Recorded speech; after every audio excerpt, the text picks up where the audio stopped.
આજે તો સવારમાં સંદીપભાઈ આપ્યું સરપ્રાઈઝ. તો કેમ છો કલેજાઓ, મજામાં ને?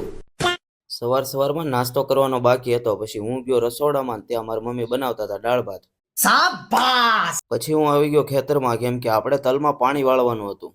બપોર થઈ ગઈ ને હું આવી ગયો ઘરે, કેમ કે મહેમાન આવ્યા હતા ને, ઘરે પૂરી બનાવવાનું કામકાજ ચાલુ હતું. 4 વાગી ગયા ને આપણે નાઈને એકદમ કમ્પ્લીટ થઈ ગયા. મારી મમ્મી કરતા હતા ચોખા સાફ કરવાનું કામકાજ. પછી પાછા આપણે ખેતરમાં આવી ગયા, કેમ કે લાઈટ આવી હતી અને 2 કેરા પાણી વાળવાના બાકી રહી ગયા હતા. પાણી વળાઈ ગયું ને ઘેરે આવી ગયા ને પછી મારી મમ્મી બનાવ્યું હતું શરબત, એટલે આપણે ઠપકર્યું શરબત.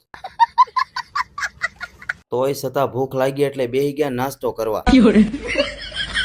પછી મારે જવાનું હતું પાલીતાણા, એટલે પ્રિન્સભાઈ આવી ગયા ને ભાઈને રામ રામ કરીને બે ભાઈ નીકળી ગયા પાલીતાણા બાજુ. પાલીતાણા આવી ગયા ને પેલા તો આવી ગયા ગુડલક ફેશનમાં, પ્રિન્સભાઈ નું કાપડ લેવાનું હતું. પછી આવી ગયા શાક માર્કેટમાં શાક લેવા. અચ્છા. યુટ્યુબ ચેનલની લિંક આપણે ઇન્સ્ટાગ્રામના બાયોમાં આપેલી છે, તો સબસ્ક્રાઇબ ફોલો કરવાનું ભૂલતા નહીં.